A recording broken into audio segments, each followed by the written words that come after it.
다시 로마서 8장 26절 말씀을 봉독합니다.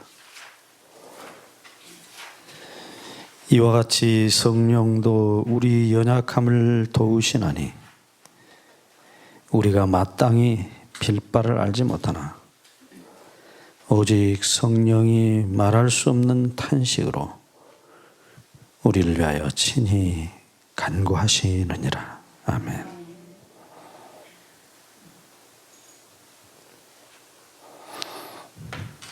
네, 이제 구약에 나타난 성령, 거룩의 영 말씀 두 번째 말씀 함께 가보시겠습니다. 네, 말씀드린 대로 세 번 기록이 되어 있는데 두 번째 말씀하고 세 번째 말씀은 한 장에 같이 기록되어 있습니다. 이사야 63장 8절로 말씀을 봅니다. 이사야서 63장 8절 9절 말씀을 먼저 봅니다.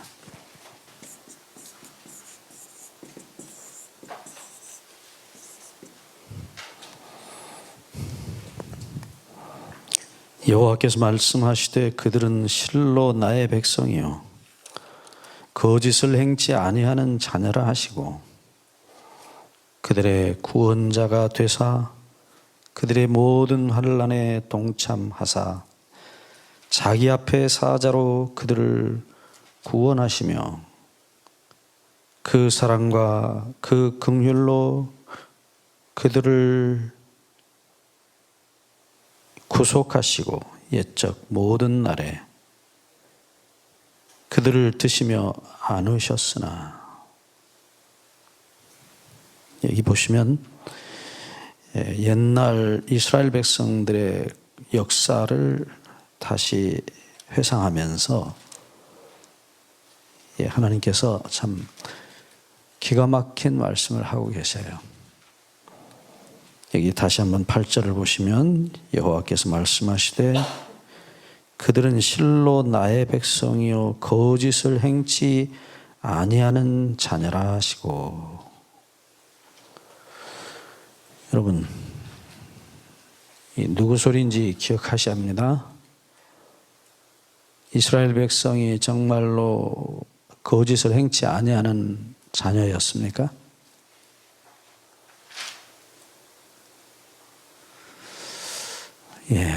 반대죠. 반대도 너무나 반대죠. 그런데 하나님께서 뭐라고 말씀하시냐면 거짓을 행치 않는 내 아들이다, 내 딸이라 그러시고 말씀하세요. 여러분, 왜 하나님께서 이런 표현을 하셨을까? 여러분들 자녀들이 잘못하면은 부모가 하는 말이 일상적으로 하는 말이 있어요. 얘를 제가 잘못 키워서 그런 겁니다. 부모가 다 그걸 떠안아요. 특별히 이제 재밌는 것은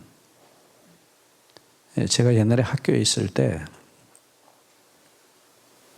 말썽 피운 아이들이 이제 이렇게 학교 처벌을 받게 되면 부모들이 와가지고 그 한둘이 아니거든요. 적어도 한 67명이 한 팀이 돼서 죄를 져요. 그러니까 예를 들어서 마트를 턴다 그러면 밖에서 망 보는 애들 2명, 안에서 주인 앞에 서서 주인을 이렇게 가리는 한 2-3명, 그리고 이제 마지막 행동대장은 따로 있어요. 그렇게 여럿이 달려들어서 그런 못된 짓을 하는데 거기 분명히 주모자가 있거든요. 근데 데려 선생님들이 이제 그 학부모들 불러가지고 이제 어쩔 수 없이 이렇게 됐다. 그러니까 정학시킬 수밖에 없다. 그러면은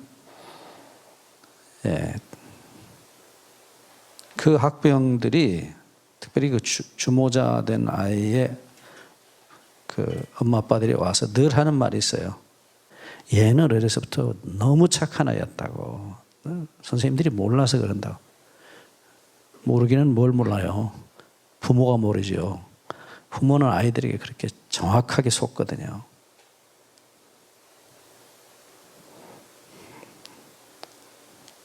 다른 애들 부모들도 와서 그래요. 얘가 그런 게 아니라 얘는 본래 그런 애가 아니라고. 제가 다 꼬드겨서 그렇게 됐다. 그러니까 제가 이 말씀을 읽을 때마다 그 생각이 나요. 그들은 실로 거짓을 행치 아니하는 자녀라. 꼭같이 말해, 꼭같이. 하나님이 모르셔서 그러실까요? 아니거든요. 다 아시거든요. 속이 썩어서 내려앉는데도, 예? 아니, 날 때 어디 그렇게 도둑놈으로 난 애가 어디가 있어요. 얼마나 순진하고 착합니까? 기저귀 차고 옹알거릴 때 얼마나 예쁘고 얼마나 귀엽고 참 사랑스러운 아이들인데, 이게 정말 속이 문드러지시는 하나님의 아픔의 이야기예요. 여러분들, 다시 얘기하지만 성경은 하나님의 마음을 담아놓은 그릇이에요. 글자만 읽으시면 이 말이 틀린 말이라고요. 그래서 그들의 구원자가 되셔서 그들의 모든 환난에 동참하사 자기 앞에 사자로 그들을 구원하시며 그 사랑과 긍휼로 그들을 구속하시고 옛적 모든 날에 그들을 드시며 안으셨으나, 여기 안았다는 말이 이제 히브리 말의 나사라는 말인데 실제로 이렇게 들어 올린다는 말이에요. 네. 나사. 아주 자주 나오는 말씀이에요. 네. 독수리가 자기 새끼를 등에 업고 날아오듯이 너희들을 내가 애굽에서 구원해냈다. 그때 그 등에 업고라는 단어가 이 단어예요. 나사예요. 하나님께서 이스라엘을 애굽에서 구원하셔서 시내산 밑에 데리고 오셔가지고 거기서 언약을 맺으실 때 그 말씀을 하셔요. 출애굽기 19장 4절에 보시면, 출애굽기 19장 4절에 나의 애굽 사람에게 어떻게 행하였음과 내가 어떻게 독수리 날개로 너희를 업어 내게로 인도하였음을 너희가 보았느니라. 여기 보면 독수리의 날개로 너희를 업었다 그랬죠. 그 업어라는 말이 그 같은 말이 여기 안았다는 말과 같은 히브리 말 나사입니다.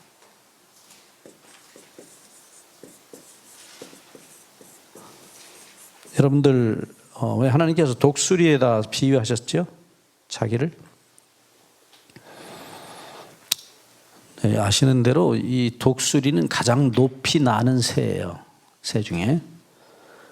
그리고 새 중에 왕이죠. 그래서 밑에서 아무리 뭐 사자가 으르렁거리고 뭐 호랑이가 뛰어봐야 뭐 어떻게 해볼 수가 없어요. 그냥 혼자 유유히 날아갑니다. 그러니까 하나님께서 이스라엘을 당신의 등에 업고 새끼를 업듯이 업고 날아오시는데 누가 감히 사람이고 귀신이고 어떻게 못하는 거예요. 그래서 그런 비유를 들었어요. 근데 거기 독수리가 자기 새끼를 업고 날아왔다 할 때 그 업다는 단어예요. 나사. 이 나사는 아주 특이한 단어입니다. 성서에서도 우리 양이 죄를 짊어지고 나사, 그 다음에 죽임을 당하고 제사장은 그 피를 들고 고기를 먹고 백성의 죄를 담당하여, 그때 같은 말이에요. 레위기 10장 17절에 보시면 백성의 죄를 담당하여 라는 말이 나와요. 개인의 속죄죄의 경우는 반드시, 우리 공부하셨죠? 제사장이 양고기를 먹어요. 죽임을 당한, 죄값을 갚은 영수증을 자기가 몸에 가진다는 뜻이에요. 그래서 마지막에 여호와 앞에 가서 속하여 덮어서 지우려고 먹게 한 것이라고 레위기 10장 17절에 말씀하시는 거 기억하시죠? 네. 그때도 똑같이 그런 표현이 나와요. 그래서 이 없는다는 표현은 아주 참 너무 아름다운 사랑의 표현이에요.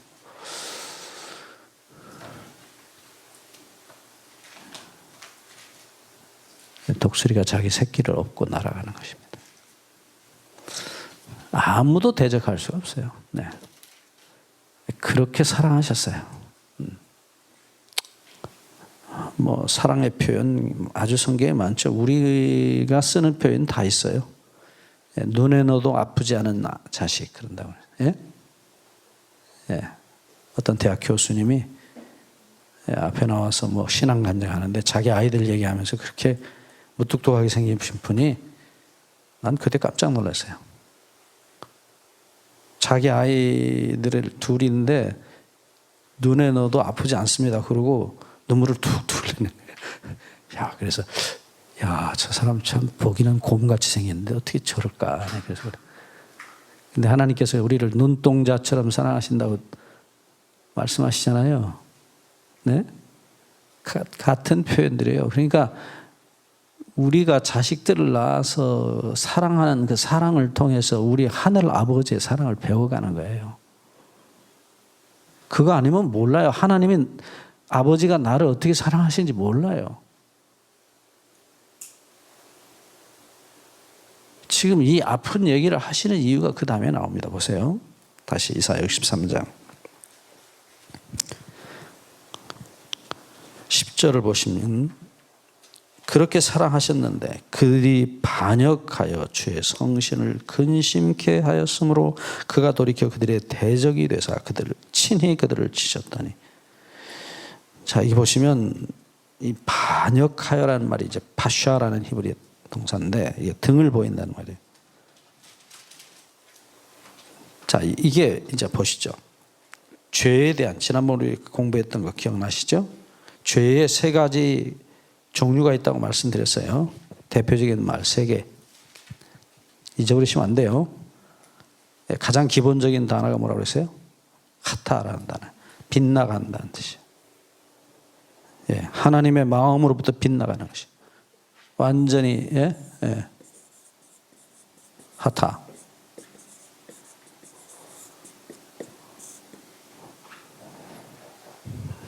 네, 그 다음에 두 번째는 이제 구부러진다는 뜻이에요. 삐뚤어진다, 구부러진다. 예. 이제 아바라는 동사예요. 그 다음에 세 번째가 뭐예요? 이제 이렇게 완전히 삐뚤어져 가지고서는 등을 보이는 거예요. 반역하단 말이에요. 파샤라는 동사.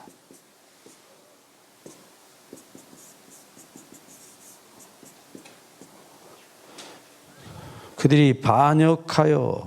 그러니까 이것은 이제 뭐 빗나가고 비틀어졌을 때도 어떻게 해요? 그냥 끌어안고 돌아오라 그러고 어떻게 해든지. 근데 마지막엔 어떻게 해요? 완전히 돌아서서 등을 쫙 보이는 거예요. 반역을. 이 죄악의 마지막 단계 이게. 예.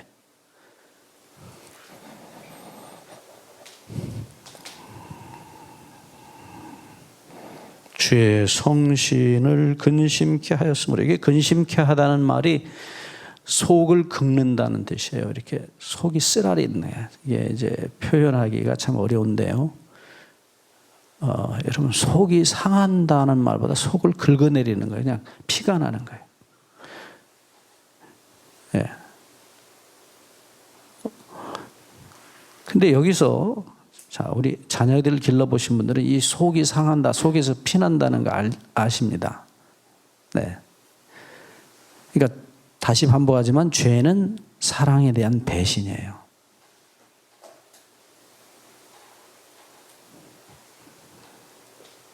그러니까 여러분들 도적질 하지 말라, 간음하지 말라, 10계명이 다 사랑의 이 얘기라고 말씀드렸죠?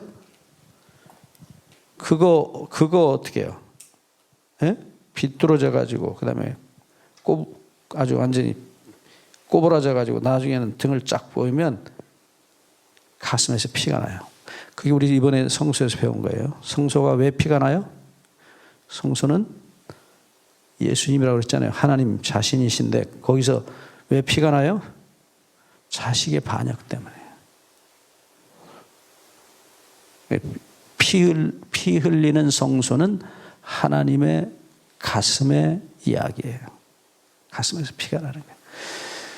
실제로 피가 난답니다.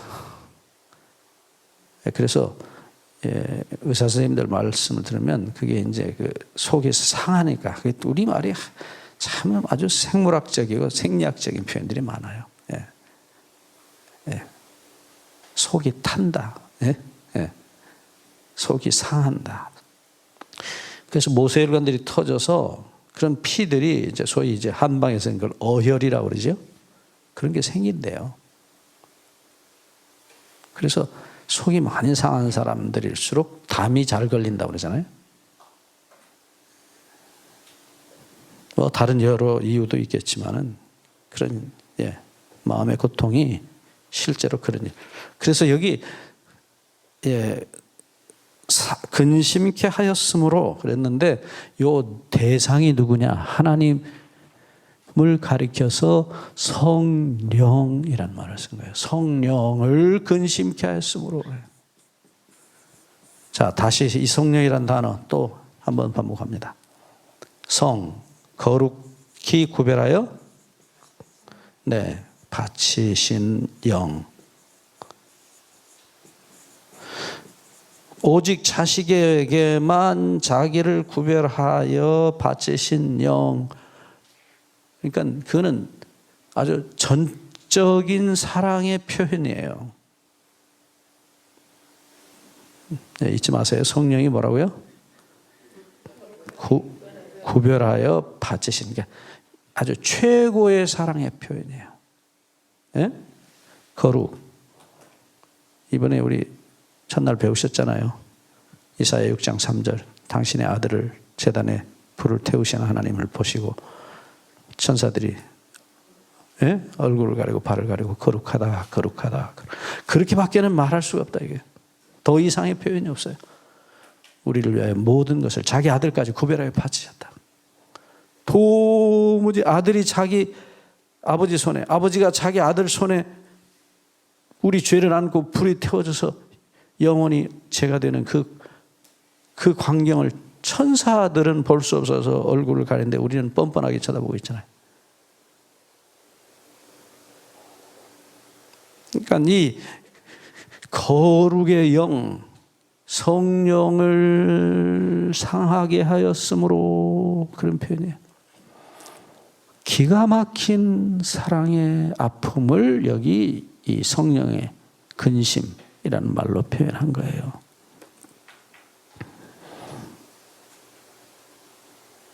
그래서 10절 중간에 보시죠. 그가 돌이켜 그들의 대적이 되사 친히 그들을 치셨더니.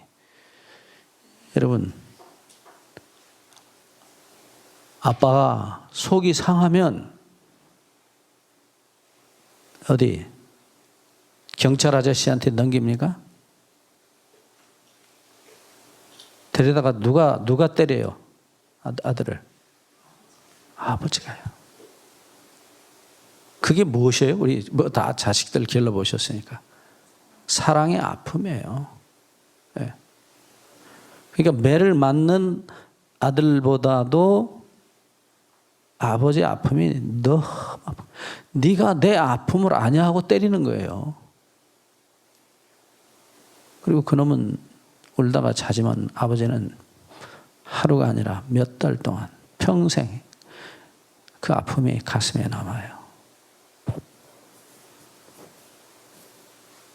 친히 그들을 치셨다. 우리가 보면 그게 하나님의 성질이 참 그러시다. 어떻게 그렇게 치시냐? 그거 아니거든요. 이 앞에 이야기 다 빼면 그 말이 맞아요. 그런데 그 앞에 이야기 다 보세요. 무슨 얘기가 계속됐는지. 이는 이 백성은 진실로 내 백성이고 내 아들이고 그 다음에 절대로 거짓을 행치 아니하는 너무나 착한 아이. 그래서 문제 일으킬 때마다 구원하시고 드시고 안으시고, 근데 끝내는 어떻게 해요? 반역을 해요. 등을 보이는 거예요. 이제 어떻게 하실 수가 없어요. 마지막 방법이 뭐예요? 말로 하다 안 되니까 매를 대는 거예요.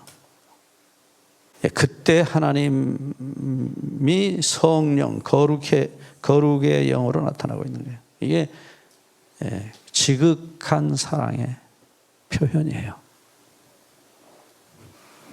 그러니까 우리가 뭐 성령 받는다 해서 성령 주십시오 해가지고 무슨 병 고치는 은사, 뭐 하는 은사, 여러분 그런 얘기가 아니에요. 성경은 성령이 물건이에요. 성령 받는다, 성령 주시옵소서. 성령이 뭐 물건입니까? 그런 얘기 아니에요.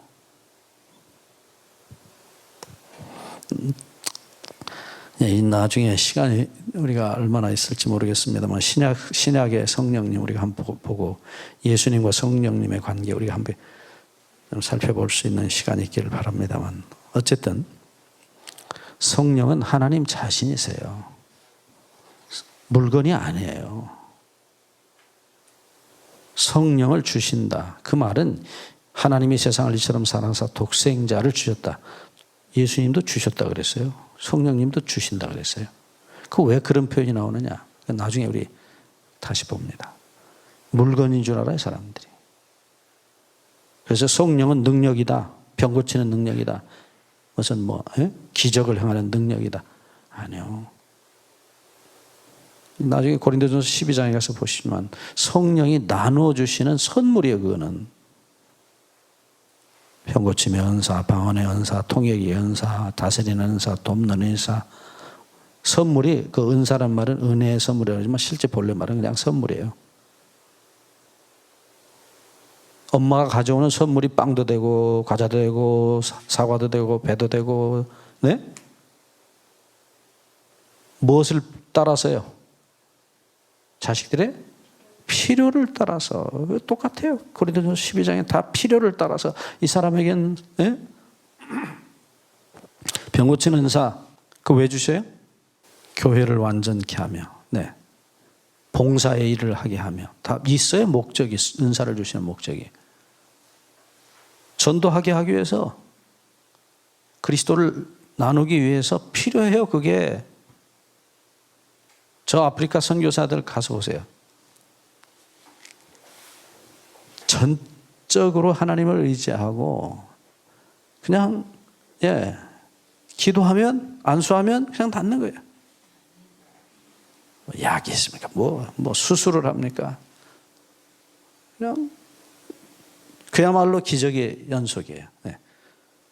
그래서 아무것도 없어야 하나님이 역사하셔요. 약이 있고 돈이 있고 있으면 역사하지 않아요. 아무것이 없고 하나님만 의지해야 하나님이 역사하신다고요. 자, 왜 얘기를 다시 제가 드렸냐면, 다시 말씀, 성령께서, 성령이라는 이름이 전적으로 우리에게만 자기를 구별하여 바치시는 영이란 말이에요. 근데 우리는 그 전적으로 구별하여 바치시는 그 하나님의 영의 사랑을 배신하는 거예요. 휴지 조각 같이 그냥 화장실 휴지 같이 그냥 휴지통에 던져버리는 거예요. 그게 그렇게도 가슴이 아파요. 그래서 이 두 번째 나타난 이사야 63장 10절에 나타난 이 성령이란 단어는 전에도 그랬지만 똑같은 하나님의 지극한 사랑의 표현이다 하는 거예요. 지극히 거룩한 것 할 때도 똑같아요. 고데시, 카다심, 그 거룩한 것들 중에 거룩한 것, 아주 그냥 완전히 구별하는 것 중에 또 아주 모든 걸 다 해서 아주 정말로 다 구별하여 바치신다. 지극히 거룩한 것이, 거룩한 것들 중에 거룩한 것. 그게 뭐예요? 그게 바로 예수님이에요. 예수님. 지극히 거룩하신 자. 다니엘 9장 24절에 지극히 거룩하신 자. 지극히 깨끗하신 자. 그런 말 아니에요. 오해하지 마세요. 물론 예수님은 지극히 깨끗하신 분이시지만 그 본래 뜻이 그런 게 아니라니까요. 예? 지극히 거룩하신 자가 뭐예요? 정말로 구별한 것 중에 구별한 거예요. 네. 사랑의 표현이라고요. 지극히 거룩하단 말. 네. 자, 이제 마지막 세 번째, 오늘 이걸 맞춰야 될 것 같아요. 성령.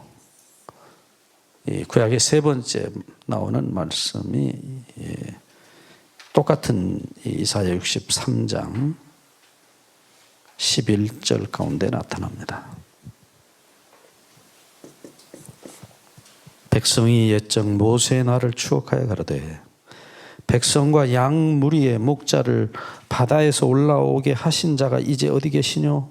그들 중에 성신을 두신 자가 이제 어디 계시뇨? 이 옛날 이스라엘 백성들의 자기들의 추억을 지금 다시 되새기면서 홍해 사건을 끄집어냅니다. 바다에서 올라오게 하신 자, 이게 무슨 얘기인지 아시죠?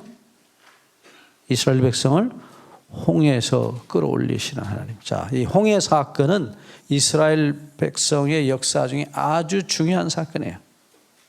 자주자주 이 사건이 언급이 됩니다. 홍해, 붉은 바다입니다. 붉은 홍자입니다. 홍해 바다. 자, 이제 이 홍해 사건의 그 원형이 누군지, 이게 지금 하나의 모형 사건이거든요. 이스라엘 백성들의 출애굽 역사는 예수님께서 우리를 죄로부터 구원하시는 사건에 대한 다 모형이에요. 대표적인 얘기, 유월절 양. 그 유월절 양 잡는 시간까지 똑같아요. 유대인 달력으로 1월 14일 오후 3시에 양을 잡았어요. 히브리 원문에 보시면 출애굽기 12장에 해질 때라고 되어 있는데 그게 저녁과 저녁 사이를 말하는 말이에요. 저녁은 낮 오후를 말하는데 저녁이 시작되는 시간이 낮 12시고 저녁이 끝나는 시간이 해지는 6시간이에요. 6시예요. 그리고 이제 밤이 돼요. 저녁이라는 게 아침은 해가 뜰 때부터 해가 머리 올 때까지 12시까지 그걸 아침이라고 그래요. 그다음에 저녁은 이제 그렇게 해가 지는 시간. 그래서 저녁과 두 저녁 사이에라는 말은 그 낮 12시와 해가 지는 6시 사이를 말해요. 오후 3시예요, 정확하게. 그때가 이제 4월 초순이나 이제 음력이라서 뭐 양력으로는 정확하지 않습니다. 하여튼 3, 4월 중에 들어가는데 되게. 어쨌든 그 오후 3시에 정확하게 주님께서 십자가에서 운명하십니다. 그거까지 똑같아요. 모형이에요, 그냥.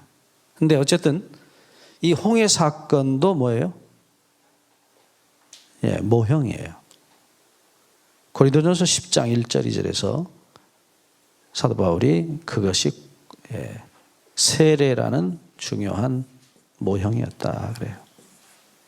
세례. 자, 이 세례의 원형이 나와요. 이것도 모형이에요, 세례도. 예식이니까요. 원형이 나오는데 그 원형이 로마서 6장 3절 4절에 예수님의 죽으심과 장사되심과 부활이라고 말씀하고 있어요. 자, 여기 한번 좀 그림으로 그려봅시다. 자, 이스라엘 백성들이 홍해를 통과합니다. 네, 잘 보세요. 그래서 홍해 바다 속으로 들어가는데 출애굽기 14장 15절에 하나님께서 모세를 향해서 명령을 하십니다. 백성을 명하여 앞으로 나가게 하라. 홍해 바다 속으로 들어가라는 얘기예요. 네. 그래서 여기 로마서 6장 3절 4절에도 같은 표현이 나와요.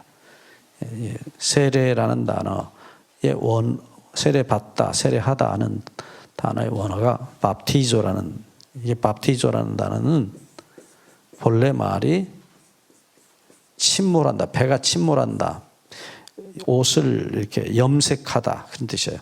여러분 염색하려면 어떻게 하죠? 그 빨간 물 속에다가 옷을 아주 오래 이렇게 푹 적셔 놓죠. 적시다 그런 뜻이에요. 완전히 뿌리다가 아닙니다. 그 다음에 이제 배가 침몰하다 그때도 써요. 완전히 배가 물속에 들어가는 것이에요. 근데 거기 밥티조라는 동사 뒤에 가서 전치사가 붙는데 그게 밥티조 에이스라는 전치사인데 에이스는 속으로 들어간다는 얘기예요. 우리 믿는다는 말씀 요한복음 3장 16절에서도 그 같은 에이스라는 단어 우리 공부했습니다.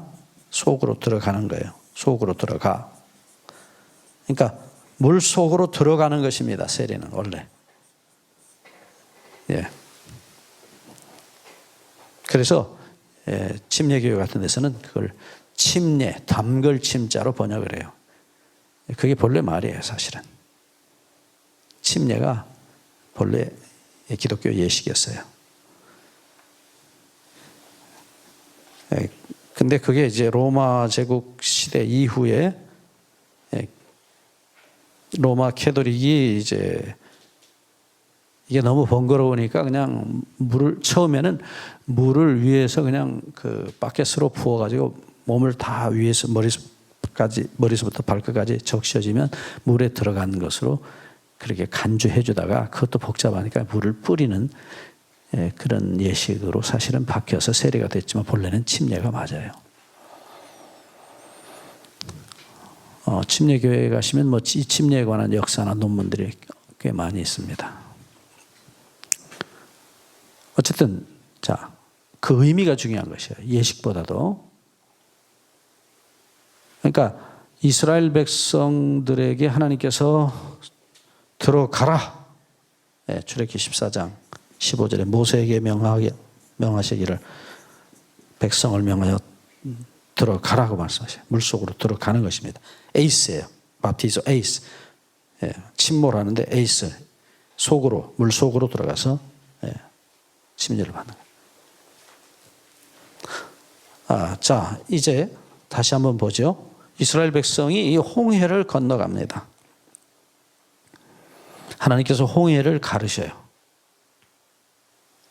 근데 뭘로 가르시느냐? 여기서 이게 이제 소위 표상학이라고 흔히 그렇게 부릅니다. 모형. 하나님께서 이 구속의 사건들을 어떤 사건 속에서 모형으로 이렇게 보여주신 거예요. 유월절 양 대표적인 것입니다. 많아요. 이제 여기서 조금 더 나가면 홍해 건너와가지고 이제 시내산에서 하나님과 언약을 맺어요. 그게 이제 오순절 사건이에요. 유대인 달력은 정확하게 그 시간이 오순절이에요.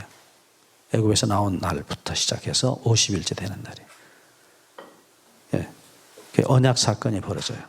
하나님께서 십계명을 주십니다. 나중에 우리 보겠지만은 그래서 그날 무슨 일이 벌어져요? 오순절에 성령이 임하셔요. 오순절 사건 기억하시죠? 사도행전 2장에 나온. 근데 그게 바로 언약 사건이에요. 왜 언약 사건이냐? 나중에 한번 시간 되면 자세히 설명 다시 드리겠습니다. 고린도후서 3장 3절에 보시면 성령이 임하셨을 때 똑같아요. 성령이 임하셨을 때 무슨 일이 벌어지느냐면 성령으로 말미암아 돌비가 아니고 옛날에는 돌판에다 써주셨는데 이제는 신비, 마음의 비석에다가 마음에다가 내 율법을 기록하겠다는 거예요. 그게 오순절에 성령이 오신 언약적 목적이에요. 언약을 이루기 위한 목적으로 오셨어요. 그러니까 제자들의 마음속에 예수님 피로 용서받은 제자들의 마음속에 당신의 법을 기록하신다 그랬어요. 네. 그리고 로마서 8장 4절에 말씀을 보시면 이 성령을 따라서 행할 때 율법이 우리 안에서 이루어지게 해주겠다는 거예요. 이게 이제 우리 지난 시간에 공부했던 에스겔 36장 26절 27절과 같은 순서의 사건이에요. 자, 이건 나중에 한 번 더 제가 정리해 드리겠다고 약속했습니다. 그때 가서 다시 말씀드리겠습니다. 자, 이게 다 모형들이에요. 자, 이제 이 홍해의 모형으로 좀 돌아가 보겠습니다. 홍해 모형으로 돌아갑니다. 자, 보시죠. 이스라엘 백성이 홍해 속으로 들어갔습니다. 바다가 갈라졌습니다. 누가 갈랐습니까? 사람이 갈랐습니까? 하나님이 갈라셨습니까? 하나님이 갈라셨죠. 뭐 너무 분명하죠. 그런데 이 홍해를 가른 이 바람을 출애굽기 15장 10절에 보시면 홍해를 가른 바람을 출애굽기 15장 10절에 주의 바람이라 그렇게 말했어요. 주의 바람. 이 바람이란 단어가 루아흐라는 단어예요. 우리 여러 번 공부했죠? 그러니까 여호와께서 바람을 보내셔서 홍해로 상징된 모형으로 상징하신 예수님의 가슴을 가르셨다는 거예요. 지금 홍해는 분명히 예수님이에요. 보세요. 다시 고린도전서 10장 1절 2절에 이게 분명히 세례라고 그랬어요. 침례라고 그랬어요. 근데 원형을 보니까 누구예요? 그게 예수님의 죽으심과 장사되심과 부활을 상징했다고 분명히 말했어요. 네, 거기 밥티조 에이스란 동사구가 쓰였다고 말씀드렸어요. 한번 잠깐 로마서 6장 3절을 먼저 보고 가겠습니다. 로마서 6장 3절 다 함께 좀 펴서 보시죠. 예, 사도 바울이 거듭난 사람들이 또 죄를 지을 수 있느냐? 은혜를 더 받으려고 죄에 거하겠느냐? 왜냐하면 죄가 많은 곳에 은혜가 넘쳤다고 로마서 5장 20절에 말하니까 야, 그러면 죄 더 많이 져가고 더 많이 은혜 받자. 예, 그런 얘기가 나오니까 6장 1절에 대답이 나와요. 그런즉 우리가 무슨 말하래요? 은혜를 더하게 하려고 죄에 거하겠느냐? 그럴 수 없느니라. 2절 죄에 대하여 죽은 우리가 어찌 그 가운데 더 살려? 예, 이 죄에 대하여 죽은 사건을 언급하면서 세례 얘기가 그 다음에 6장 3절에 나오는 거예요. 너희가 예수 그리스도를 영접했을 때 세례를 받음으로 침례를 받음으로 이미 죽었다는 겁니다. 근데 죽은 사람이 어떻게 다시 그 옛세상으로 돌아가겠느냐? 그런 말씀을 하시면서 이제 아주 중요한 이 세례의 의미, 침례의 의미를 정확하게 사도 바울이 지적을 하십니다. 6장 3절 다시 보시죠. 무릇 그리스도 예수와 합하여 세례를 받은 우리는, 자, 여기 보시면, 자, 나라는 죄덩어리 여기 있습니다. 네, 이게요. 여기 이대로 그냥 그 헬라어 말씀 그대로 직역하자면 예수 그리스도 속으로 밥티조 에이스예요. 예, 세례 받다. 밥티조 세례 주다. 에이스 속으로 들어가서 속으로 들어가. 예. 세례 정확하게는 침례가 맞습니다. 침례, 세례를 받은 우리. 그러니까 어디 속으로 들어갔어요? 여기 바울의 말이 속으로 들어간 장소가 어디예요? 예? 여기 아주 성경 보시고 대답하세요. 그리스도 예수와 이 속으로 들어갔다는 말을 우리말은 합하여라고 번역했다고요. 예, 합하여. 합했다고 해서 밀가루 반죽같이 이렇게 딱 붙어서 합해, 그게 아니라 속으로 들어가서 합해졌다고요. 말이 달라요. 원래 말이 속으로 들어가서 합하였다. 그러면 생각해 보세요. 여기 그리스도 속으로 들어갔다. 예수님 속으로 들어갔다. 그러면 나라는 이 죄덩어리가 예수님 속으로 들어가면 어떤 결과가 일어나요? 그 다음 말씀이 정확하잖아요. 뭐라고 그랬어요? 아니, 그 다음 말씀은 침례는 이제 들어가서 침례 받은 거고요. 그의 죽으심과 화해. 예, 아멘이에요. 이게 결과가 뭐예요? 나라는 죄덩어리가 예수님 속으로 들어가면 십자가에 나도 죽고 예수님도 죽는 거라고요. 둘 다 죽어요, 둘 다. 자, 보세요. 그러니까 2000년 전 예수님이 십자가에 돌아가실 때 나도 함께 죽었어요. 예수님만 돌아가신 게 아니에요. 그걸 바울이 갈라디아서 2장 20절에 내가 그리스도와 함께 십자가에 못 박혔나니, 어떤 사람들은 못 박혀갖고 이제 죽을 때까지 고생하다가 결국은 내가 노력해가지고 죽으려고 노력해서 결국은 죽는다. 아니요. 이게 그런 뜻이 아니에요. 앞에 갈라디아 2장 19절에 보면 이미 죽었다 그랬어요. 율법으로 말미암아 율법을 향하여 죽었다. 율법이 우리 보고 뭐라 그래요? 야, 너 죄인이니까 넌 반드시 죽어야 돼. 너는 죽어야 돼. 율법으로 말미암아 죽여요. 왜? 법이 죄를 범하면, 법을 범하면 반드시 죽는다 했으니까 그 율법으로 말미암아서 무엇을 향해서? 율법을 향해서, 율법이 죽으라 한 그 요구에 대해서 내가 죽었다. 헬라어 동사는 거기 과거형에 이미 죽었다는 거예요. 못 박혀가지고 고생하다가 나중에 결국 죽는다. 그게 이제 거짓 성화의 희한한 교리예요. 천주교회는 그걸 가르칩니다, 실제로. 제가 천주교 얘기 자꾸 해서 죄송해요. 뭐 그렇게 믿으시면 또 그렇게 믿을 수밖에 없죠. 어떻게 하겠어요? 우리가 남의 신앙에 대해서 존중해드려야 돼요. 네. 그러나 성경은 그렇게 말하지 않는다고요. 이미 죽었어요. 법적으로. 율법으로 말미암아 율법을 향하여 죽었다. 법적 죽음이라고요. 그러니까 예수님이 우리 죄를 법적으로 짊어지시고 법적으로 정죄당하시고 법적으로 사형을 당하셨어요. 그러니까 율법이 더 이상 우리한테 너는 죽어야 된다고 말할 수가 없어요. 법하고 우리 관계는 예수님이 다 해결했다니까요. 그런데 보시죠. 이미 법적으로 죽었다. 어디 속에서? 내 죄가 그리스도 속에 들어가서 그리스도와 함께 죽었다 이거예요. 이거는 2000년 전 역사적 사건이에요. 예.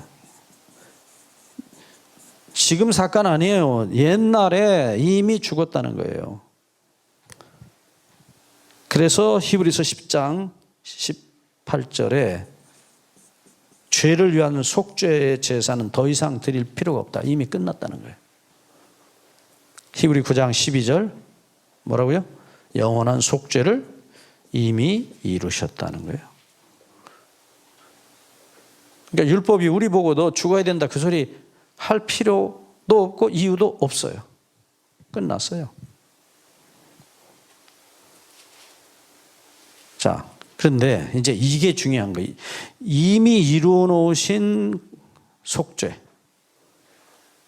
2000년 전 예수님이 우리 죄 다 짊어지고 우리 죄 때문에 돌아가셨어요. 그러면 이제 우리는 자동으로 그냥 하늘나라 가는 거죠. 예?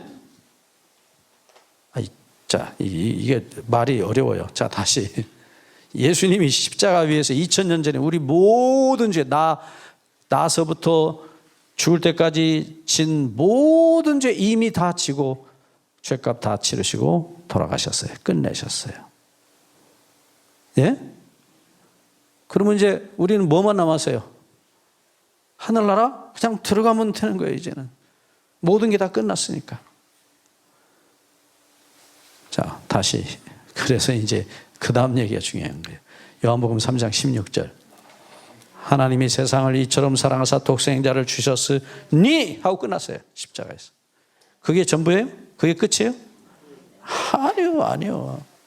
그렇게 돌아가신 죄값을 다 갚아놓으신 이유가 그 다음에 나와요. 이유는 저를 믿는 자마다, 다시 얘기해요. 피스티오 에이스, 그 속에 들어가서 맡기는 자마다. 그러면 예수님 오실 때 그냥 싹 부활시켜갖고 우리 아무리 못된 짓 한 뭐 김일성이고 김정은이고 다 데리고 가셔야죠. 그다음 말씀 필요 없어요. 지워야 돼. 그렇죠? 다시 이사야 44장 22절. 내가 네 죄를 다 도말해 놨다. 그러니까 돌아와라. 55장 7절. 네 죄를 버리고 돌아와라. 똑같이 돌아오라요. 그리하면 네 죄를 용서하시리라. 언제는 용서했다 그러시고 44장 22절에는 55장 7절에는 용서하시리라 그러고. 그럼 뭐예요 도대체? 어느 말이 맞는 거예요? 네, 다시 얘기합니다. 하나님의 용서는 무조건이에요. 조건이 없어요. 절대로 없어요. 여러분 보고 뭐 돈 100만 원 하다못해 돈 10,000원이라 내가 너 죄 위해서 죽을 것이 아니요. 전혀 상관없어요. 은혜는 무조건이에요. 그러나 은혜를 받는 사람은 믿음이라는 조건을 거기 반드시, 맡기는 조건이 자기 죄를 안 맡기면 이미 이루어놓은 용서는 뭐가 돼요? 백지가 되는 거예요. 무효가 되는 거예요. 그래서 에베소서 2장 8절 구원의 공식 다시 잊어버리시면 안 됩니다. 에베소 2장 8절 구원의 공식. 은혜를 인하여 그 다음에 믿음으로 말미암아 구원을 얻는다는 거예요. 아멘. 자, 만약에 그게 믿음이라는 게 없으면 어떻게 될까요? 네? 은혜만 있다 믿음은 없고 그럼 어떻게 될까요? 영원 무궁토록 우리는 죄 짓고 행복하게 살 수 있어요. 왜? 이미 다 용서해 놨으니까 어떻게 해요? 네? 무슨 죄를 지든지 상관이 없는 거예요. 도둑질을 하든지 간음을 하든지 뭐 무슨 못된 짓을 해도 상관이 없어요. 왜? 주님께서 다 이미 십자가에서 용서해 놨으니까. 아멘. 할렐루야. 오늘 우리부터 제멋대로 좀 우리 하고 싶은 대로 좀 살아봅시다. 왜? 죄는 십자가에서 다 용서해 놨으니까. 그게 이제 한 번 구원 얻으면 영원히 구원 얻는다는 이제 이 은혜에 대한 지나친 강조를 하시는 분들이 그 얘기를 하세요. 그리고 잘못된 예정론으로 가요. 한번 구원 얻게 된 사람은 기어코 하나님께서 절대로 안 버리시고 절대로 구원하신다. 그러니까 뭐 어떻게 살아도 상관없어요. 언제는 돌이켜서 나를 구원해 주실 것이다. 한번 재밌게 살아봅시다 우리도. 네? 그래요?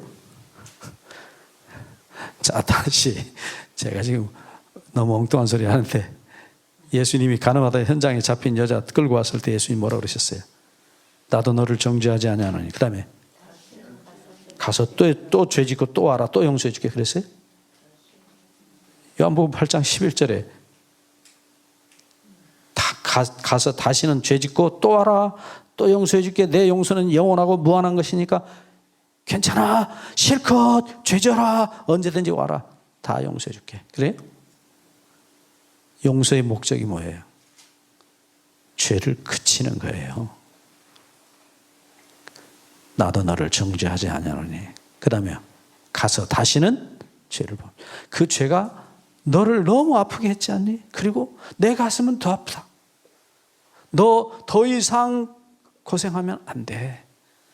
너는 행복해야 돼. 행복한 권리를 가지고 태어났어. 내 자식이니까. 십자가의 목적은 뭐예요? 죄를 그치는 거예요. 죄를 끝내는 것이지 죄를 영원히 자유하게 하시는 게 아니에요. 자, 이제 다시 얘기를 돌아옵니다. 여기 주목해 주세요. 자, 나라는 존재가 나는 동의한 일도 없고 구한 일도 없어요. 그렇게 해달라고. 이렇게 나라는 죄를 그리스도 속으로 갖다 몰아넣어서 예수님이 심장을 가르신 분이 누구예요? 그 나하고 전혀 상관없어요. 네? 누가요? 하나님이 그렇게 하셨다고. 이사야 53장 6절 우리는 다 양 같아서 각기 제 길로 갔거늘 여호와께서는 우리 무리의 죄악을 우리 모두의 죄악을 그에게 담당시키셨도다. 이사야 53장 10절 여호와께서 그로 상함을 받게 하기를 원하사. 그 우리 번역 잘못되어 있어요. 고치셔야 돼요. 네, 거기 고쳐주세요. 여호와께서 그를 부수시기를, 정확하게는 부수시기예요. 상하다는 말이 다카라는 히브리 말인데 그게 아주 박살낸다는 말이에요. 영어로 크러쉬예요. 그런데 더군다나 그게 강조형 다카예요. 아주 콱 그냥 박살을 낸다 그런 뜻이에요. 여호와께서 그를 부수시기를 원하사. 왜요? 우리를 살리시려고. 우리를 박살을 못 내시니까 당신의 아들을 박살 내셔서 우리를 박살 나지 않게 하셨어요. 구원하셨어요. 그러니까 자 보시죠. 여기 나라는 쇳덩어리가 예수님 가슴 속으로 들어가면 뭐예요? 예수님 박살 나죠? 마지막 어디가 박살 났어요? 심장. 손도 찢어지고 발도 찢어지고 온 몸이 다 채찍에 찢어지고 머리도 가시관에 찢어졌지만 마지막 찢어진 것은 심장에 찢어진 거예요. 박살이 난 거예요. 그러니까 자 보시죠. 여기서 2000년 전 예수님의 십자가의 사건은 나하고는 전혀 상관이 없어요. 하나님께서 당신의 아들 하나님하고 둘이서 의논해가지고 하신 일이에요. 그게 스가랴서 6장 13절에 평화의 의논이라 성경에 그렇게 표현했어요. 평화라는 말은 빚 갚는다는 말이에요. 빚 갚는 의논을 누가 했어요? 하나님하고 아들 하나님하고 두 분이서 하신 거예요. 그 언제요? 영원 전에. 디모데후서 1장 9절. 영원 전부터 그리스도 예수 안에서 우리에게 주시는. 자, 여러분, 애가 일 저지르면 밤새 부부가 의논하죠. 응? 엄마 아빠가 밤새 고민하고 의논하고 결국 둘이서 다 책임을 져요. 똑같아요. 자식을 혼자 낳은 게 아니니까. 사람을 하나님 혼자 창조하신 게 아니거든요. 아버지가 어머니하고 의논하듯이 두 분이서 의논하신 거예요.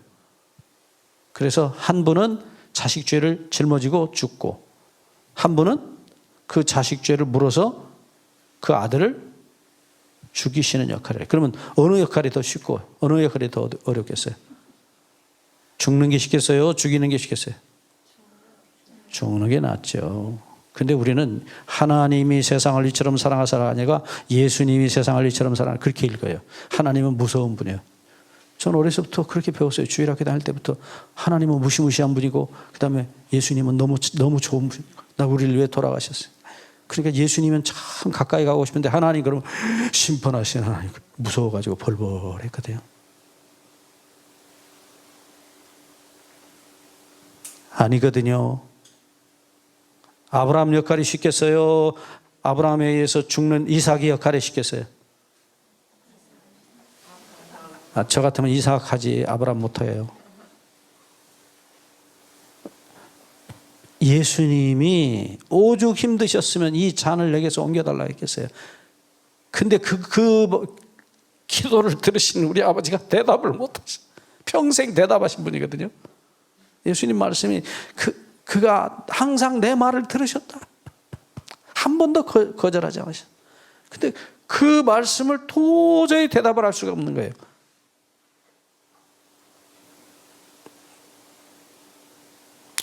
그러니까 예수님 알아들으시고 마지막에 뭐라고 그래요? 내 뜻대로 마옵시고 아버지의 뜻대로 하옵소서. 내 가슴을 찢으십시오 하고 자기를 제물로 바치신. 하나님의 아픈 가슴을 누가 알겠어요? 그래서 그 아픈 가슴을 알게 해주셨기 때문에 아브라함을 하나님의 친구라고 야고보서 2장 23절에 불렀다고 지난번에 공부하셨잖아요. 아들을 당신 손으로 직접 죽이셔야만 했던 아픔이 십자가에 나타난 아픔이에요. 예수님은 박살이 나시고 박살을 내시는 하나님의 아픔이 십자가에 있었어요. 아기는 혼자 낳는 게 아니에요. 엄마가 혼자 낳는 게 아니에요. 예. 산부인과 앞에서, 분만실 앞에서 아내의 목소리를, 고통 소리를 듣는 남편은 같이 찢어지고 아파요.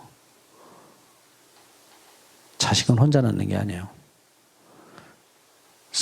남편과 아내의 하나됨이 자식을 만들듯이 우리가 거듭나는 것도 똑같아요. 아버지 하나님과 예수님이 우리를 안고 하나가 되시면서 하나 찢어지는 가슴을 경험하면서 우리가 태어나요. 거듭나는 것은 예수님 혼자 낳는 게 아니라고요.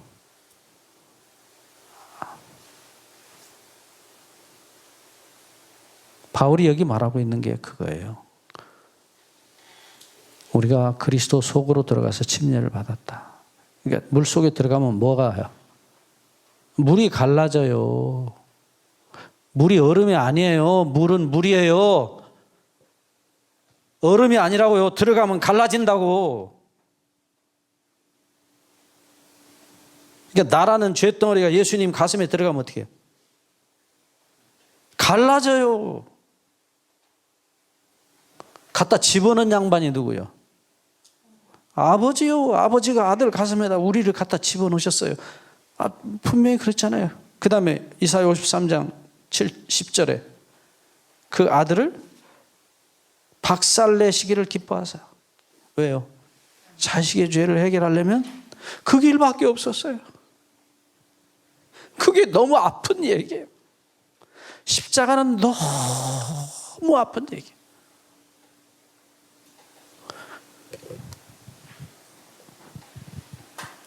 그리스도 속으로 들어가 침례를 받음으로. 그 다음에요. 그의 죽으심과 합하여 2000년 전 예수 그리스도의 십자가의 사건에 오늘 내가 다시 들어가는 거예요. 2000년 전 사건 속에 타임머신을 타고 예수님 터진 가슴 속에 들어가는 거예요. 뭘 지고요? 내 죄를 지고. 그게 오늘 내가 받는 침례예요. 세례예요. 그래서 가능하시면 침례 받으세요. 세례는 아니에요. 본래 예식이 침례예요. 속으로 들어가는 것이에요. 그래서 거기서 죽고 예수님의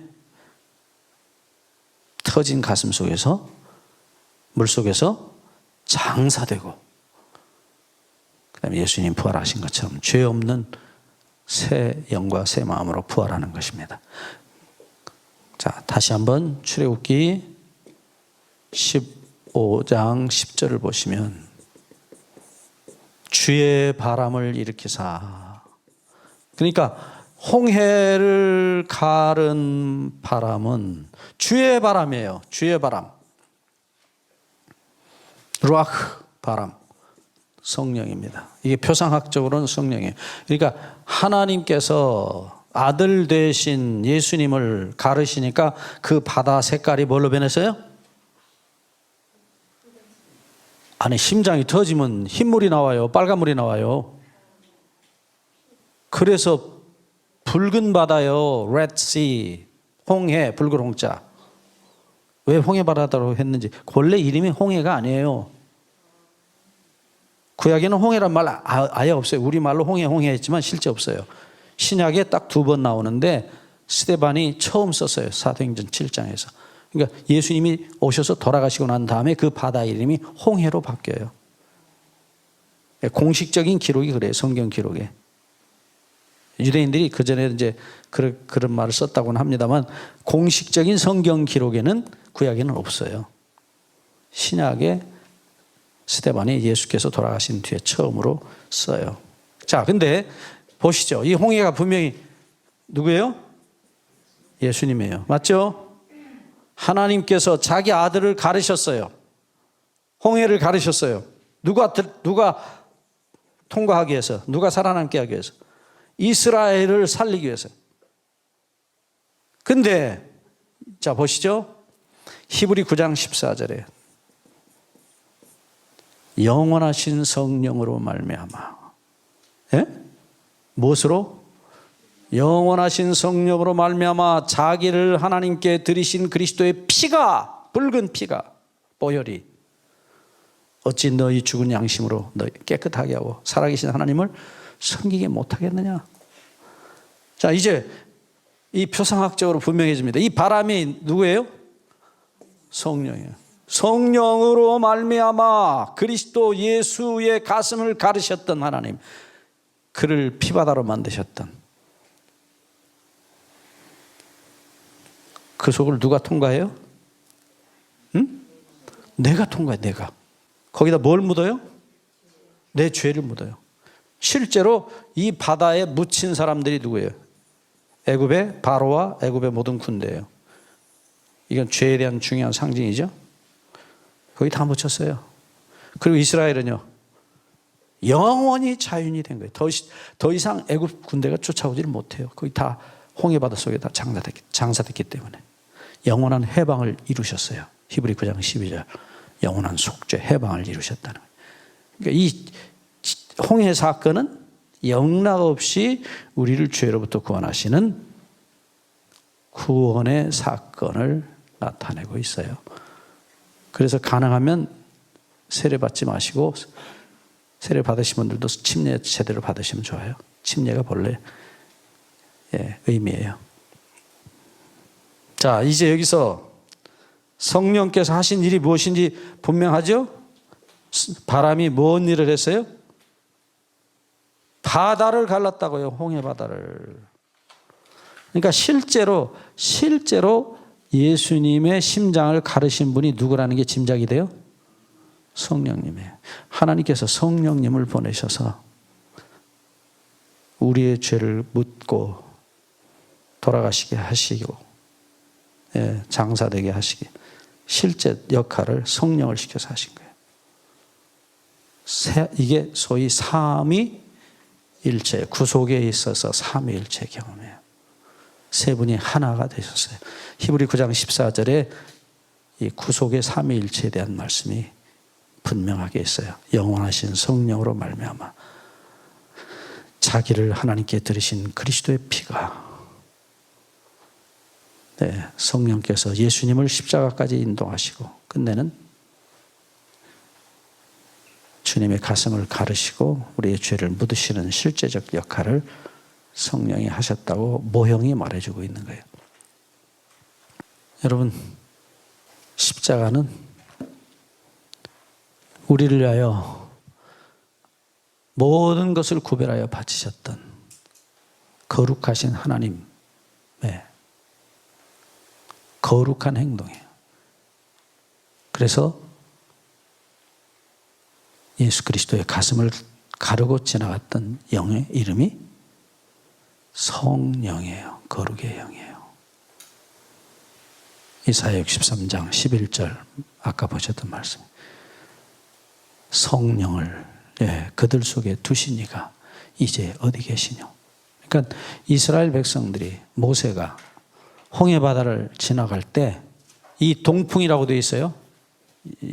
출애굽기 14장에 보면 이 반대쪽에서 오는 바람이에요. 동쪽을 향해서 갑니다, 지금. 그런데 동쪽에서부터 오는 바람이에요. 그래서 나중에 보겠지만 성령 충만이 바로 그거예요. 어디 속에서 성령 충만이에요? 바람을 지금 먹고 가고 있는 거예요. 바람에 배에 그냥 허파에 가득 차 있어요.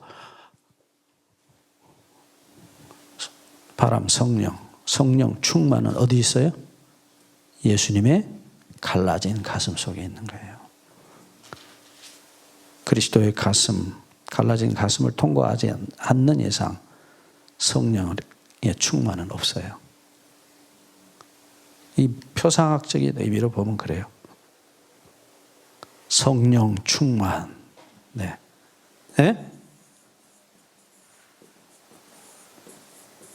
성령 충만이 어디 있다고요? 요 바닷속에, 홍해 바닷속에 있어요. 예수 그리스도의 터진 가슴 속에 성령의 바람으로 충만한,